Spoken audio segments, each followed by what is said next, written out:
I have a new girlfriend now and I'm moving in with her. We're getting a divorce and you should go stay with your parents. I don't understand what you're saying. I don't need you anymore. If you want, you can live with my parents and take care of the house. Julian, you get it. My in-laws and my husband laugh at me. They're terrible people. But for me, this is better, so all of you need to leave. My name is Julianne, and I'm 35 years old. I work in an office. I've spent my whole life working. After college, I started working for a big company. For 13 years, I worked hard and earned promotions. Now I'm a department manager at a young age. I have a great boss and a team of talented coworkers.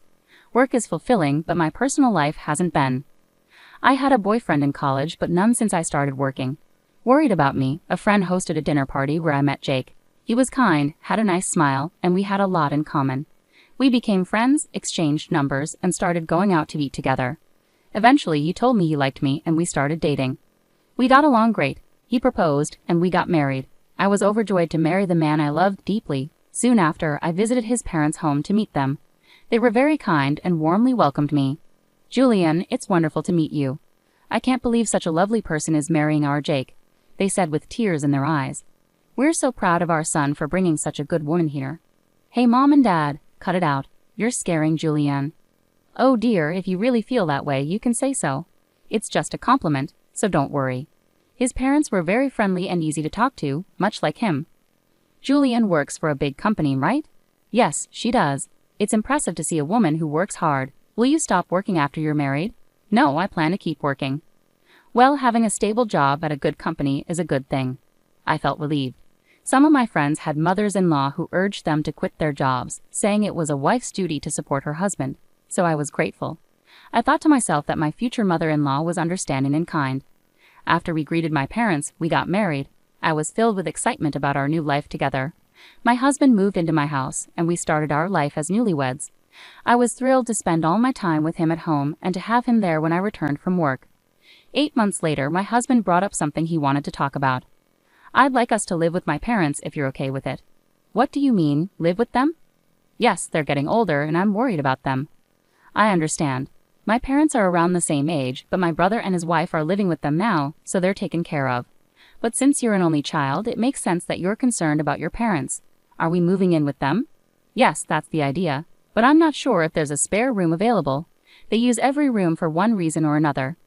Actually, if you're okay with it, I think it would be a good idea to renovate my parents' house and turn it into a duplex. A duplex? Yeah, that could be a lot more affordable than buying a new house.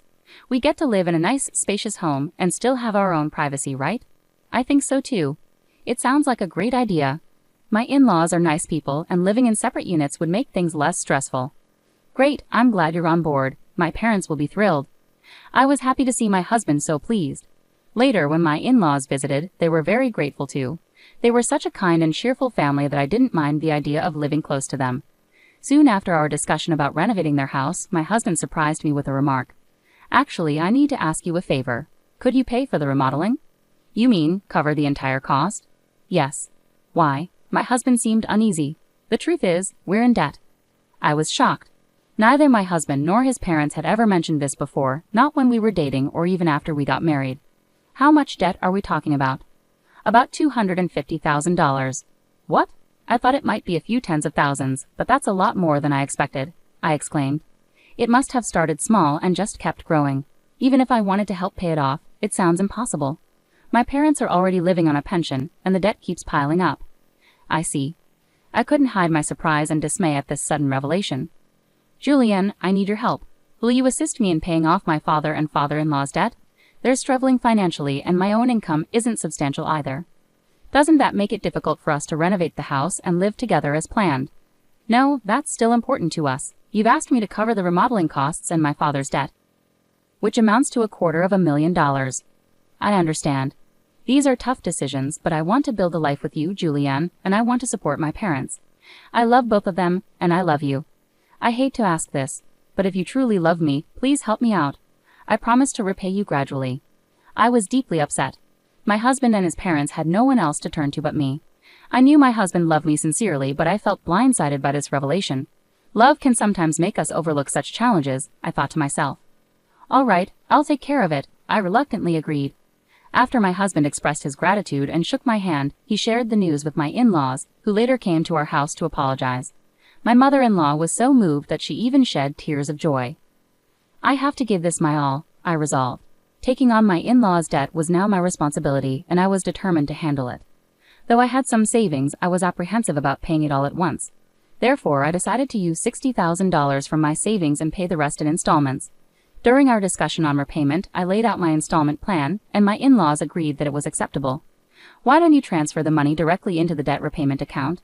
We're not very good at managing finances, and I'm a bit hesitant about handling a large sum, my husband suggested. My in-laws nodded in agreement. Transferring funds first to their account and then to the repayment account would be cumbersome.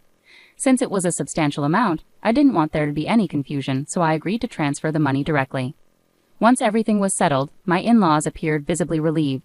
Now we don't have to worry about the monthly debt payments. It's been really stressful. Dad, Mom, you should really thank Julianne properly. Well, I can't count how many times I've thanked you. I can't thank you enough. Thank you so much. I'm so grateful that Julianne is my son's wife. No, please, it's okay, I insisted. I'm just happy to see you both happy. However, deep down, I felt a bit uneasy, concerned they might view me solely as a financial resource. Despite this, I was committed to caring for my beloved husband's family. With their happiness in mind, I began making the payments, and we renovated our house into a two-family home. We started living together in a beautiful and spacious house. My in-laws were thrilled, and my husband's eyes sparkled with joy in our new home. I enjoyed cooking in the new kitchen and appreciated the renovations. It made things more convenient and closer to my work, cutting down my commute and giving me more time for personal pursuits, like studying.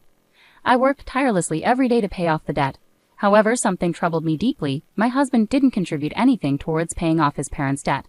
Despite his initial promise to help, he never used any of his own earnings for this purpose. When I asked him about it, he claimed his salary wasn't sufficient. I requested to see his pay stubs, but he refused, leaving me in the dark about his income. For about a year, I diligently worked to reduce the debt. One day, my in-laws inquired about the remaining balance. If it's been a year, you must have made a dent in the debt, right? We've managed to pay off about $60,000 this year, so there's still roughly $180,000 left, I explained. My in-laws were astonished. What? You've already paid off that much, Julian? That's incredible. At this rate, you'll clear the debt in about 5 years. I'm determined to keep working hard until it's paid off, I assured them. Thank you so much, my husband's parents said, crying tears of joy. Seeing them so happy made all the hard work worth it. A few days later, I faced a surprise. I had to work extra hours, so I told my husband I would be home late. But the work went well, and we finished on time. I hurried home, planning to cook dinner for my family. When I opened the door, I saw my in-laws' shoes. Oh, my in-laws are here, I thought. I walked towards the living room and overheard my in-laws and husband talking. You were smart to marry her, Jake. You did well. I can't believe she's so wealthy. When I found out she works for a big company, I made sure to be careful and win her over. You should appreciate her more. Wow, you're one of the people who caused that debt. What? But I owe the least. What are you talking about? How much did you spend on horse racing? Your gambling is terrible. I hit the jackpot once in a while, so sometimes we were actually ahead. How can we be ahead when we owe $250,000? But at this rate, we'll be able to pay off the debt and get back on track. That's really great. And she even remodeled our house. I've got a really good wife. Well, I'll dump her once she pays off the debt. My husband and in-laws laughed. I was so shocked I couldn't move from the front door for a while. After calming down a bit, I made a loud noise closing the door and announced, I'm home. When I entered the living room, my in-laws and husband greeted me with smiles. Oh, Julianne, welcome home. Good job, good job. Well, we're going back to our room. Let's have dinner together again soon. Their gentle smiles terrified me because I had overheard their earlier conversation. It shocked me to see my husband pretending to be a loving husband with that smile on his face. Why didn't you tell me you had to work late today? I did, but I finished earlier than expected, so I rushed home to cook dinner. I tried my best to act calm until dinner so my husband wouldn't suspect I had heard anything. Later, while he was taking a bath, I stayed in my room and cried alone. Crying as hard as I could fueled my determination to get back at my husband and in-laws. From then on, I acted swiftly. I started preparing for divorce and made plans for my future. About 5 months passed. I pretended to be happy and told my husband that I had paid off my in-laws' debt. My husband was shocked. What? You paid off the debt? The $250,000. That was supposed to take about 5 years, right? I actually have quite a bit of money saved up, but I was afraid to pay it all off at once. So I started making gradual payments from my salary and savings. But now we're below $200,000, and I thought it would be better to clear the debt in one go. I see, he said. Then I asked, would you like to verify? And showed him the bank book. Oh, it's true. You paid $180,000 in one go. My husband tried to hide his excitement, but I could tell he was eager to leave. Wow, Julianne, thank you. My parents are going to be thrilled. He pretended to wipe tears from his eyes, but I knew it was just an act. Soon after, my in-laws arrived and expressed their gratitude. Thank you so much. We're so grateful to have met Julianne. You're like a blessing. If I hadn't known the truth, their thanks would have made me happy. But I knew their true feelings, and I only pretended to be nice because I was preparing for my plan. A few days later, my husband asked to talk to me. He looked very serious. What's going on? I asked. I'm sorry, Julianne, but you have to leave me. What do you mean? I acted surprised deliberately. I have a new girlfriend, and I'm moving in with her. So I'm divorcing you. You'll go stay with my parents. Jake's sudden statement shocked me. While I had overheard their earlier conversation about him planning to leave once the debt was paid, I didn't expect him to openly admit his infidelity. What does he mean by sending me to his parents' place? I don't understand, I said. My husband's demeanor turned cold. You're not very understanding. I don't need you anymore, but you can stay here as a provider or housekeeper. Then the front door opened, and my in-laws walked in. Jake, did you finally tell her? Yes, I did. Wish I could have seen her face, Jake replied. You can move in with us if you do the chores. We'll charge you rent, of course. My in-laws and husband laughed at me. They were the worst. All of you need to leave, I said firmly. My in-laws scoffed at my remark. What are you talking about? Have you forgotten? I can easily pay for the house renovation myself. I changed the house title to my name, so I have the right to decide who stays and who goes. My in-laws looked shocked when they remembered the house title was in my name now. I was stunned by their audacity. I'm sorry, but you can't live here anymore. If we divorce, you'll be strangers, I told them firmly. My in-laws realized the gravity of the situation, but my husband, not wanting to be outdone, argued back. But you took on our debt and paid it off. You're the one losing money. If we didn't have debt, we could afford to move out. That's right, my in-laws and husband agreed. Thanks for letting us live in this nice house while you paid off our debts. I'm sorry, but I didn't pay off the remaining $180,000 debt. What? But your bank book showed money missing. That money was from a separate account I managed. The debt remains at $180,000. I delayed the collection process by making continuous large payments, but it's time for the remaining amount to be paid, and you are responsible for it. My husband and in-laws were stunned. Then I confronted them further. Jake, you admitted to cheating, so you'll need to pay. I'll also seek compensation from your partner for the affair. Oh no, she only stayed with me because she thought I had money and a house. If I have to pay alimony, she'll leave me. I'm not concerned about that. Actually, I'm sorry. Please don't leave us, my husband pleaded. My husband feared losing his lover, while my in-laws feared losing me. Their selfishness was evident. I want nothing more to do with any of you. I'm putting this house up for sale. Furthermore, I'll be seeking reimbursement of the $120,000 debt I paid on your behalf through my lawyer. My in-laws stood frozen, realizing the severity of their situation. I then pursued divorce and alimony from my husband through legal channels. I also sought alimony from his lover and reimbursement of $120,000 from my in-laws for what I had paid. Actually, the renovated house sold for about $400,000 in a prime location, and it was bought by a family looking for a duplex. After paying off the $120,000 debt and spending $200,000 on renovations, I ended up making a profit of $80,000 from the sale. In addition to that, I received alimony from my ex-husband and his affair partner, significantly improving my financial situation. On top of all that, I also received a $120,000 payment from my ex-parents-in-law. Ultimately, I benefited the most from this whole ordeal. I believe this outcome is fair given the significant damage and distrust I experienced. Initially, I had savings from learning how to invest, with the aim of paying off my in-laws' debts quickly.